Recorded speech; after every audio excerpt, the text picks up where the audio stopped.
Okay, மண் சட்டி காஞ்சிடுச்சு. நல்லா எண்ணெய் ஊற்றிக்குவோம். போதும்ல? போதும்.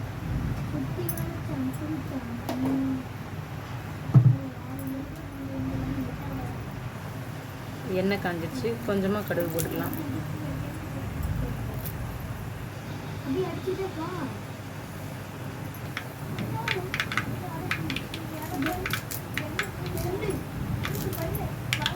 கொஞ்சம் கருவேப்பிலை போட்டுக்கலாம்.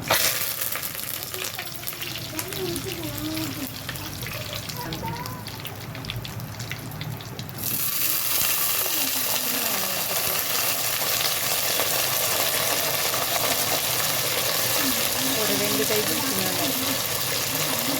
மிளகா கறிக்கு சின்ன வெங்காயம் நல்லாயிருக்கும்.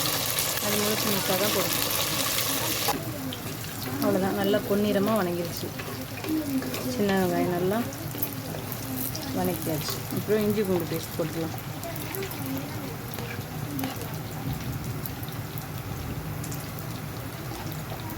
இதுக்கு மசாலாவே மிளகாயும் இஞ்சி பூண்டு பேஸ்ட்டு தான்.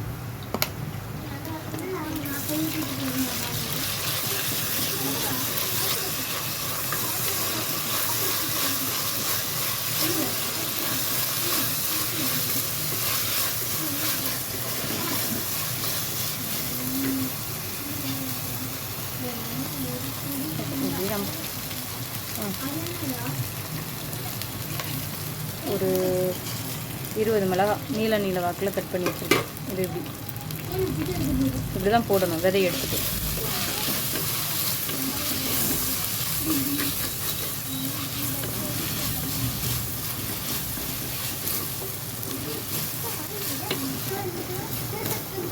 அவ்வளோதான். இது வணங்கிடுச்சு, நல்லா வதக்கியாச்சு. இப்போ நம்ம நாட்டுக்கோழியை க்ளீன் பண்ணி வச்சுருக்கோம், அதை போட்டுருவோம்.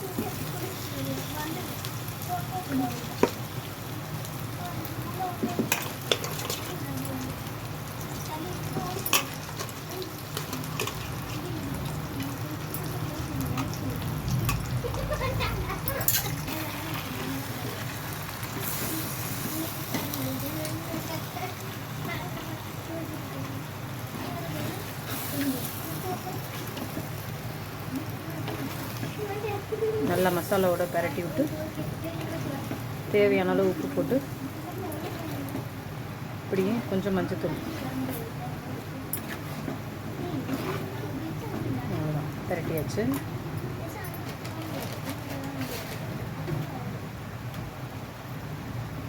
கொஞ்சம் உப்பு,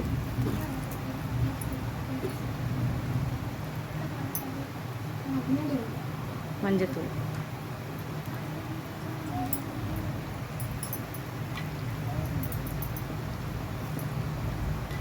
அவ்வளோதான். வேறு எந்த மசாலாவும் இதுக்கு நம்ம போட தேவையில்லை. இதுதான் மிளகா கறி, ஈரோட்டு ஸ்டைல்.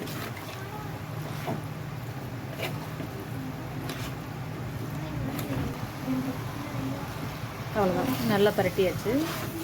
இது அப்படியே கொஞ்சம் நேரம் எண்ணெயிலேயே நல்லா சுருட்டணும். அப்போ தான் நல்லாயிருக்கும். எண்ணெயிலேயே நல்லா சுருளை வதக்கிட்டு கொஞ்சமாக தண்ணி தெளித்து அப்படியே வேக விட்டுடலாம்.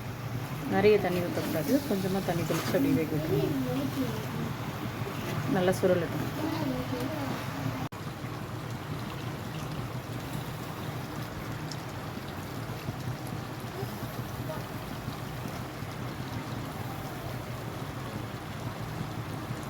ஓகே, அவ்வளோதான். நம்ம மிளகா கறி ரெடி. மண் சட்டி வறுவல் மிளகா கறி. அடடா, எம்மியாக ரெடி ஆயிடுச்சு. நல்லா கம கம கமன்னு. யாருக்கெல்லாம் பிடிக்கும்? வாங்க எல்லோரும் சாப்பிட்லாம்.